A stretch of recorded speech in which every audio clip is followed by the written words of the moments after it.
காசாவின் யுத்த நிறுத்த பேச்சுவார்த்தைகளும் நெட்டன்யாஹுவுக்கு எதிரான ஊழல் வழக்குகளும் காசாவின் யுத்த களமும். ஈரானின் உச்ச தலைவர் அலி கமேனி அவர்கள் வெளியிட்டிருக்கக்கூடிய மிக முக்கியமான கருத்துக்கள். ஈராக்கின் வடக்கு பிரதேசத்தினூடாக பயங்கரவாத தாக்குதல்களை ஆரம்பிக்க போகும் பயங்கரவாதிகள். சிரியாவின் இன்னுமொரு மிக முக்கியமான பிரதேசத்தை கைப்பற்றிக் கொண்ட இஸ்ரேலிய ஆக்கிரமிப்பு. சிரியாவில் இருக்கக்கூடிய சிறுபான்மை மக்களுக்கு எதிராக நடைபெற்று வரும் பயங்கரவாத தாக்குதல்களும் பயங்கரவாத குழுக்களுடைய ஆதிக்கமும். சிரியாவின் புதிய அரசு தொடர்பாக நெட்டன்யாஹு வெளியிட்டிருக்கக்கூடிய கருத்துக்கள்.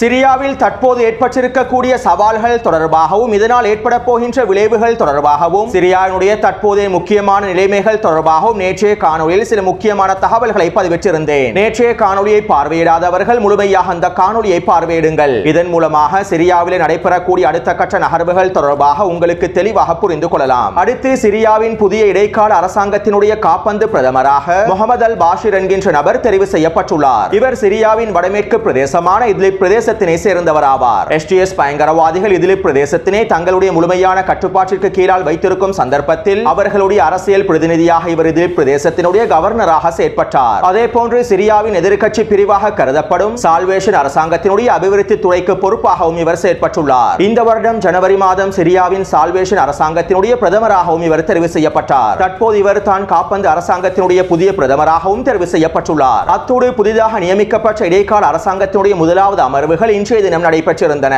மேலும் இந்த இடைக்கால அரசாங்கத்தின் முதலாவது அமர்விலேயே பல மோதல்கள் இடம்பெற்றுள்ளன. இந்த இடைக்கால அரசாங்கத்தில் இருக்கக்கூடிய வேறுபட்ட கொள்கைகளை கொண்டிருப்பவர்களுக்கு இடையிலேயே இந்த மோதல்கள் இடம்பெற்றுள்ளன. இவை தொடர்பான காணொலிகளை டெலிகிராம் சேனலிலும் பதிவிட்டுள்ளேன். இடைக்கால அரசாங்கத்தின் முதலாவது அமர்விலேயே இவ்வாறான மோதல்கள் இடம்பெற்றிருப்பது சிரியா எதிர்நோக்க போகின்ற மிக முக்கியமான சவால்களை பிரதிபலிக்கின்றது. இவை தொடர்பாகவே நான் நேற்றைய காணொலியிலும் தெளிவாக குறிப்பிட்டிருந்தேன். அதே போன்று சிரியாவின் லட்டக்கியா, ஹோம்ஸ் மற்றும் ஹமா பிரதேசங்களிலே பயங்கரவாத படுகொலைகள் மேற்கொள்ளப்பட்டு வருகின்றன. சிரியாவில் இருக்கக்கூடிய சிறுபான்மை மக்களுக்கு எதிராகவே இந்த பயங்கரவாத தாக்குதல்கள் மேற்கொள்ளப்பட்டு வருகின்றன. குறிப்பாக சிரியாவிலே வாழக்கூடிய சிறுபான்மை மக்களான அலவியாத் மக்களுக்கு எதிராகவும் கிறிஸ்தவ மக்களுக்கு எதிராகவும் இந்த பயங்கரவாத தாக்குதல்கள் மேற்கொள்ளப்பட்டு வருகின்றன. லட்டக்கியா பிரதேசத்தில் அதிகமாக அலவியாத் மக்கள் இருக்கக்கூடிய ஒரு கிராமத்தினை இந்த பயங்கரவாதிகள் முழுமையாக இன சுத்திகரிப்பு செய்துள்ளார்கள். குறித்த பிரதேசத்தில் இருக்கக்கூடிய அலவியாத் இனத்தை சேர்ந்தவர்களை நாங்கள் முழுமையாக அழித்து விட்டோம் என்றும் அவர்களை இன சுத்திகரிப்பு செய்து விட்டோம் என்றும் இந்த பயங்கரவாதிகள் தாக்குதல்களை மேற்கொண்டதற்கு பிறகு காணொலிகளையும் வெளியிட்டுள்ளார்கள். அந்த காணொலியையும் நான் டெலிகிராம் சேனலிலும் பதிவிட்டுள்ளேன். அதே போன்று லட்டக்கியா, ஹோம்ஸ் மற்றும் ஹமா பிரதேசங்களிலே இந்த பயங்கரவாதிகள் மேற்கொண்ட பயங்கரவாத தாக்குதல்கள் தொடர்பான காணொலிகளையும் டெலிகிராம் சேனலில் பதிவிட்டுள்ளேன். இதே போன்று லட்டக்கியா பிரதேசத்தில் எஸ்டிஎஸ் பயங்கரவாதிகள் ஐஎஸ்ஐஎஸ் பயங்கரவாதிகளுடைய கொடிகளையும் காண்பித்து ஊர்வலமாக சென்றிருந்தார்கள். ஆரம்பத்தில் சுதந்திர சிரியாவின் பச்சை நிறத்திலான கொடியை காண்பித்தவர்கள் இன்னும் ஏனைய பயங்கரவாத குழுக்களுடைய கொடிகளையும் காண்பிப்பதற்கு ஆரம்பித்து விட்டார்கள். இவற்றினை உறுதிப்படுத்தக்கூடிய காணொலிகளையும் ஆதாரங்களையும் நான் டெலிகிராம் சேனலில் பதிவிட்டுள்ளேன். அதாவது இந்த பயங்கரவாதிகள் அவர்களுடைய பயங்கரவாத கொள்கைகளை சிரியாவில் இருக்கக்கூடிய மக்கள் மீது திணிக்க முற்படுகின்றார்கள். 30க்கும் அதிகமான பயங்கரவாத குழுக்கள் ஒன்றிணைந்து சிரியாவை கைப்பற்றியதற்கு பிறகு அவர்களுடைய பயங்கரவாத குழுக்களை விளம்பரப்படுத்துவதற்கான அடுத்த கட்ட வேலை திட்டங்களை மேற்கொண்டு வருகின்றார்கள். இவ்வாறு பயங்கரவாதத்தினை சிரியா மக்கள் மீது திணிக்கக்கூடிய இந்த நிலைமையானது சிரியாவுடைய எதிர்காலத்திற்கு மாத்திரம் ஆபத்தான விடயம் அல்ல. இது சர்வதேச முஸ்லிம்களுக்கும் ஒரு மிகப்பெரிய ஆபத்தை கொண்டு வந்து சேர்க்க போகின்றது. இந்த பயங்கரவாத குழுக்களின் உத்தியோகபூர்வமான தளமாக சிரியா மாற்றப்பட்டிருப்பதனால் இங்கிருந்து சர்வதேச முழுவதும் இந்த பயங்கரவாத குழுக்கள் அவர்களுடைய பயங்கரவாத கொள்கைகளை பரப்புவதற்கு ஆரம்பிப்பார்கள். இதனால் ஒட்டுமொத்த முஸ்லிம் சமூகமும் பாதிக்கப்பட போகின்றன. அத்தோடு கடந்த 3 நாட்களாக சிரியாவிற்குள்ளே நடைபெற்று வரக்கூடிய இந்த பயங்கரவாத தாக்குதல்கள் தொடர்பாக அதிகளவான ஊடகங்கள் தகவல்களை வெளியிடுவதில்லை. அதிலும் குறிப்பாக அரபு ஊடகங்கள் இவை தொடர்பான காணொலிகளையும் இவை தொடர்பான தகவல்களையும் வெளியிடுவதில்லை. சிரியாவை கைப்பற்றியிருக்கக்கூடிய பயங்கரவாத குழுக்களை நியாயப்படுத்தும் வகையிலேயே இந்த ஊடகங்கள் இந்த செய்திகளையும் காணொலிகளையும் வெளியிடுவதில்லை. இவ்வாறு அரபு ஊடகங்கள் பயங்கரவாதிகளை நியாயப்படுத்துவதற்காக செயற்படுவது சர்வதேச ரீதியிலும் மிகப்பெரிய தாக்கத்தினை ஏற்படுத்த போகின்றது. எனவே தற்போது ஏற்பட்டிருக்கக்கூடிய உண்மையான நிலைமையினுடைய வீரியத்தன்மையையும் ஆபத்தையும் நாங்கள் தெளிவாக புரிந்து கொள்ள வேண்டும்.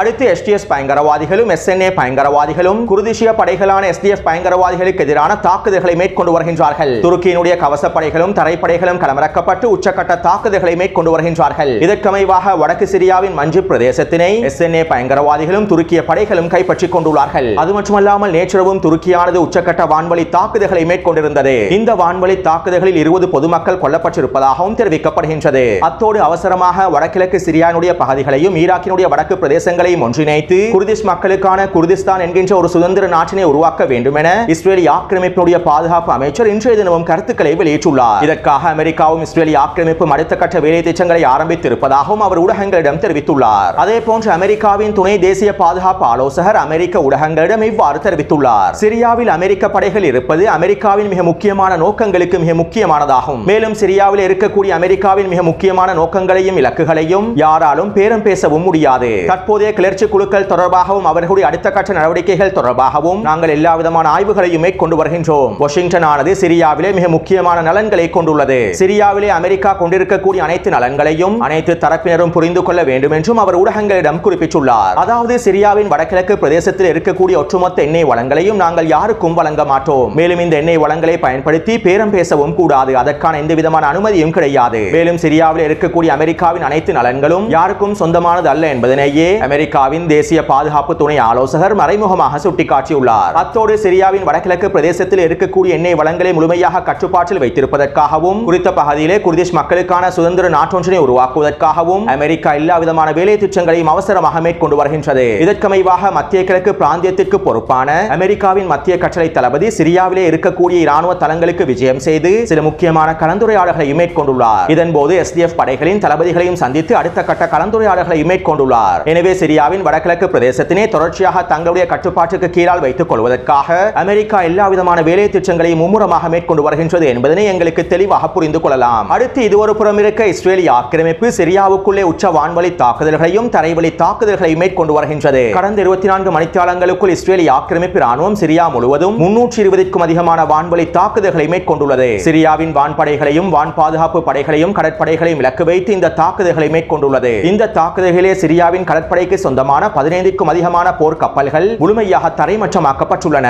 இஸ்ரேலிய ஆக்கிரமிப்பு தொடர்ச்சியாக மேற்கொண்டு வரக்கூடிய இந்த வான்வழி தாக்குதல்களினால் சிரியானுடைய இராணுவத்தின் 80% திறன்கள் அனைத்தும் முழுமையாக அளிக்கப்பட்டு விட்டதாக சிரியானுடைய ஊடகங்களே செய்திகளை வெளியிட்டுள்ளன.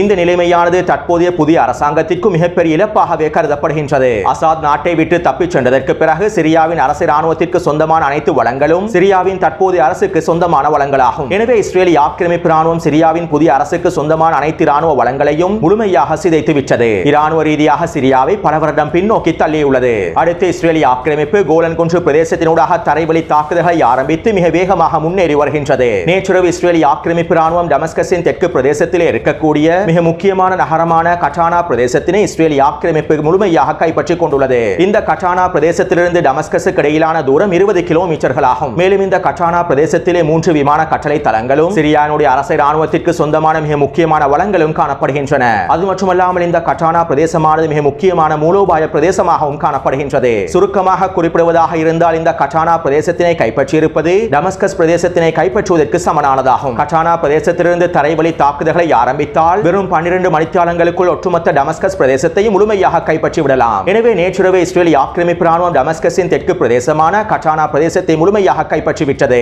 அத்தோடு இஸ்ரேலிய ஆக்கிரமிப்பு தரைவழி தாக்குதல்களை ஆரம்பித்து 3 நாட்களுக்குள்ளேயே அவர்களுடைய முதலாவது கட்ட தரைவழி தாக்குதல்களை நிறைவு செய்துள்ளார்கள். மேலும் தற்போது 2ஆம் கட்ட தரைவழி தாக்குதல்களை ஆரம்பித்துள்ளார்கள். இதன்போது தெற்கு சிரியாவின் தாரா மற்றும் சுவைதா பிரதேசங்களுக்கு இடையிலான தரைவழி தாக்குதல்கள் ஆரம்பிக்கப்படும். இஸ்ரேலிய ஆக்கிரமிப்பு இதே வேகத்தில் செல்லுமாக இருந்தால் இன்னும் 3 வாரங்களுக்குள்ளேயே இஸ்ரேலிய ஆக்கிரமிப்பு ராணுவம் தெற்கு சிரியாவினுடைய மிகப்பெரிய பிரதேசங்களை முழுமையாக கைப்பற்றிவிடும். அத்தோடு இஸ்ரேலிய ஆக்கிரமிப்பு ராணுவம் தரைவழி தாக்குதலின் மூலமாக தெற்கு பிரதேசத்தினூடாக முன்னேறுவது தொடர்பாக மத்திய கிழக்கு ஆய்வாளர் ஒருவர் இவ்வாறு தெரிவித்துள்ளார். தற்போது இஸ்ரேலிய ஆக்கிரமிப்பு ராணுவம் தரைவழி தாக்குதல்களை மேற்கொண்டு வேகமாக முன்னேறி வருவது ஒரு மிகப்பெரிய சவாலாக மாறியுள்ளது. இஸ்ரேலிய ஆக்கிரமிப்பு ராணுவம் இன்னும் 2 வாரங்களுக்குள் சிரியாவின் தெற்கு பிரதேசத்தை கைப்பற்றியதற்கு பிறகு அவர்களுடைய அடுத்த இலக்கு டமஸ்கஸாகத்தான் இருக்கும். தற்போது உடனடியாக இஸ்ரேலிய ஆக்கிரமிப்பு டமஸ்கஸை இலக்கு வைத்து தாக்குதல்களை மேற்கொள்ளாவிட்டாலும் இன்னும் 2 வருடங்களுக்குள் அவர்கள் டமஸ்கஸை கைப்பற்றுவதற்கான தாக்குதல்களை ஆரம்பிப்பார்கள். இந்த சந்தர்ப்பத்திலே துருக்கியினால் எதுவுமே செய்ய முடியாத நிலைமை ஏற்பட்டுவிடும். மேலும் துருக்கியானது சிரியாவின் வடமேற்கு பிரதேசத்தினை முழுமையாக கைப்பற்றிக் கொள்ளும். இதன்போது வடகிழக்கு பிரதேசமானது அமெரிக்காவின் முழுமையான கட்டுப்பாட்டுக்கு கீழ் அமைந்திருக்கும். பிறகு சிரியானுடைய வரைபடம் இவ்வாறு தான் அமைந்திருக்கும் என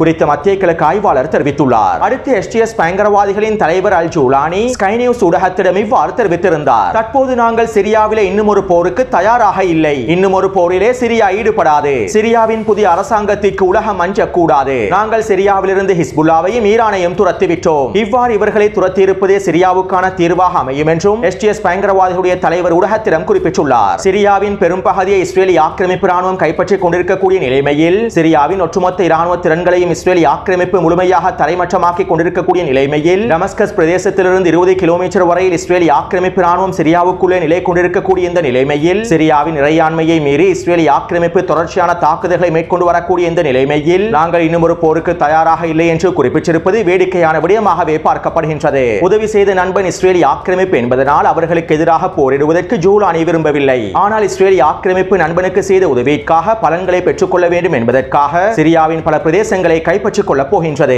அத்தோடு நேற்றிரவு நெட்டன்யாஹு ஒரு விசேட காணொலி ஒன்றினை வெளியிட்டிருந்தார். நாங்கள் சிரியாவின் புதிய அரசுடன் ஒத்துழைப்பதற்கு எல்லா விதத்திலும் தயாராகவே இருக்கின்றோம். ஆனால் சிரியாவின் புதிய அரசாங்கமும் ஈரானை ஆதரிக்குமாக இருந்தால், சிரியா வழியாக ஹிஸ்புல்லாவுக்கு தேவையான ஆயுத பரிமாற்றங்களை மேற்கொள்ளுமாக இருந்தால், நாங்கள் சிரியாவின் புதிய அரசாங்கத்திற்கு எதிராகவும் வீரியமான தாக்குதல்களை மேற்கொள்வோம் என நெட்டன்யாஹு குறித்த காணொலியில் தெரிவித்திருந்தார். இந்த காணொலியை நான் டெலிகிராம் சேனலில் பதிவேற்றுள்ளேன். எனவே STS பயங்கரவாதிகளுடைய தலைவர் விடுத்திருக்கக்கூடிய செய்திக்கும் நெட்டன்யாஹு விடுத்திருக்கக்கூடிய செய்திக்கும் நெருங்கிய தொடர்புகள் காணப்படுகின்றன. சிரியாவிலிருந்து ஈரானும் ஹிஸ்புல்லாவும் வெளியேறிவிட்டார்கள். இதனால் எங்களுக்கு எந்த விதமான பாதிப்புகளும் ஏற்படாது என STS பயங்கரவாத தலைவர் தெரிவித்துள்ளார். அதே போன்று சிரியாவுக்குள்ளே மீண்டும் ஹிஸ்புல்லாவும் ஈரானும் வருவார்களாக இருந்தால் நாங்கள் சிரியாவின் புதிய அரசுக்கு எதிராக தாக்குதல்களை மேற்கொள்வோம் என்றும் நெட்டன்யாஹு தெரிவித்துள்ளார். இரண்டு பேருடைய கருத்துக்களும் ஒரே மைய புள்ளியையே கொண்டிருக்கின்றன.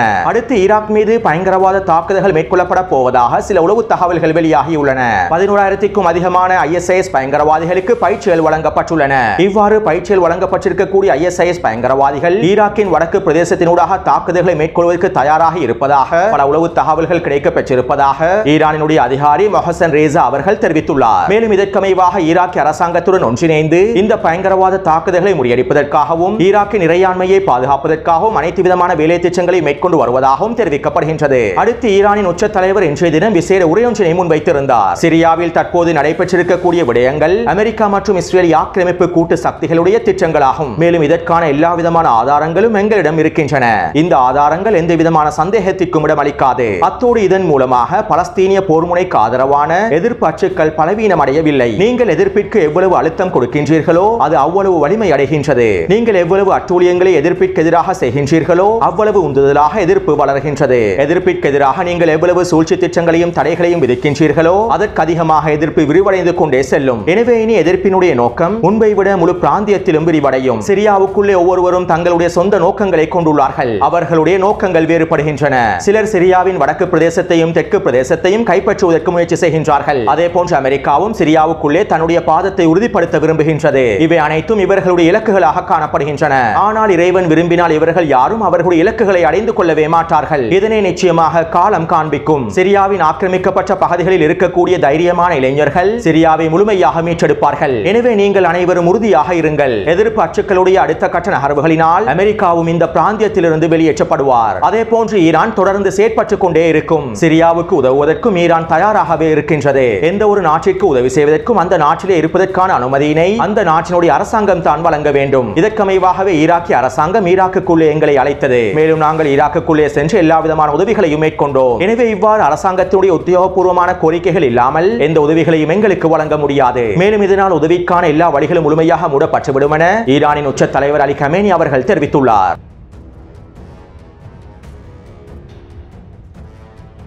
நெட்டன்யாஹுவுக்கு எதிரான ஊழல் வழக்குகள் கடந்த வாரம் இஸ்ரேல் ஆக்கிரமிப்பு நீதிமன்றத்திலே ஆரம்பிக்கப்பட்டிருந்தன. இருப்பினும் இவை தொடர்பாக நெட்டன்யாஹு எந்த விதமான கருத்துக்களையும் வெளியிட்டிருக்கவில்லை. நேற்றைய தினம் தான் நெட்டன்யாஹு குறித்த ஊழல் வழக்குகள் தொடர்பான கருத்துக்களை வெளியிட்டிருந்தார். என் மீது வைக்கப்பட்டிருக்கக்கூடிய இந்த ஊழல் குற்றச்சாட்டுகள் அனைத்தும் அபத்தமான குற்றச்சாட்டுகள் என நெட்டன்யாஹு தெரிவித்துள்ளார். மேலும் இந்த ஊழல் வழக்குகள் மூலமாக நெட்டன்யாஹுவுக்கு எதிராக எந்த விதமான முடிவுகளையும் எடுக்க முடியாது. சர்வதேச சட்டத்தையே மதிக்காத நெட்டன்யாஹுவுக்கு இந்த ஊழல் வழக்குகளை முறியடிப்பது மிகவும் இலகுவானதாகும். எனவே நெட்டன்யாஹுவின் இந்த ஊழல் வழக்குகள் தொடர்பான கருத்துக்களை பற்றி பேசுவது எந்த விதத்திலும் நன்மை பயப்பிக்க போவதில்லை. அடுத்து காசாவின் யுத்த நிறுத்த பேச்சுவார்த்தைகள் நேரடியாகவும் மறைமுகமாகவும் இடம்பெற்று வருகின்றன. இதற்கமைவாக ஹமாஸிடம் இருக்கக்கூடிய இஸ்ரேலி ஆக்கிரமிப்பு பணைய கைதிகளுடைய பெயர் பட்டியலை தற்போது எகிப்துக்கு வழங்கி இருப்பதாகவும் தகவல்கள் வெளியாகியுள்ளன. அது மட்டுமல்லாமல் பலஸ்தீனிய அதிகார சபையின் மூலமாக ரஃபா கடவையை கட்டுப்படுத்துவதற்காக ஹமாஸ் தரப்பினர் இயங்கி இருப்பதாகவும் தெரிவிக்கப்படுகின்றது. அடுத்து பலஸ்தீனிய போராளிகள் தொடர்ச்சியான தாக்குதல்களை மேற்கொண்டு வருகின்றார்கள். இதற்கமைவாக அல் கஸாம் படையினர் ஜெனினா பிரதேசத்திலே 2 மெர்காவா போர் தங்கி வாகன வாகனங்களை அளித்துள்ளார்கள். மேலும் குறித்த பிரதேசத்தில் ஒஃபென்சிவ் தாக்குதல்களை மேற்கொண்டு இஸ்ரேலிய ஆக்கிரமிப்பு படைகளுக்கு எதிரான துப்பாக்கிச்சூடு தாக்குதல்களை மேற்கொண்டுள்ளார்கள். அதேபோன்று அல்-அக்ஸா படையினரும் ஜெனினா பிரதேசத்தில் 2 மெர்காவா போர் தங்கி வாகனங்களை அளித்துள்ளார்கள். மேலும் குறித்த பிரதேசத்திலே வீடொன்றில் பதுங்கியிருந்த இஸ்ரேலிய ஆக்கிரமிப்பு சிப்பாய்களுக்கு எதிராக தாக்குதல்களை மேற்கொண்டுள்ளார்கள். அடுத்து அல்-கஸாம் படையினர் ஜபலியாவின் கிழக்கு பிரதேசத்திலே ஒரு மெர்காவா போர் தங்கி வாகனத்தை அளித்துள்ளார்கள். மேலும் குறித்த பிரதேசத்திலே ஒஃபென்சிவ் தாக்குதல்களை மேற்கொண்டு பல இஸ்ரேலிய ஆக்கிரமிப்பு சிப்பாய்களை கொத்தாக அளித்துள்ளார்கள். எனவே நேற்று மாலை 6 மணியிலிருந்து இன்று மாலை 6 மணி வரையில் கிடைக்கப்பெற்ற தகவல்களுக்கு அமைவாக காசாவின் யுத்தகலத்தில் 5 மெர்காவா போர் தங்கி வாகனங்கள் அளிக்கப்பட்டுள்ளன. 10க்கும் அதிகமான இஸ்ரேலிய ஆக்கிரமிப்பு சிப்பாய்கள் கொல்லப்பட்டும் படுகாயங்களுக்கும் உள்ளாக்கப்பட்டுள்ளார்கள். எனவே இந்த காணொலி தொடர்பான கருத்துக்களை பதிவிடுங்கள். தொடர்ந்து என்னுடன் இணைந்திருங்கள். நன்றி, வணக்கம்.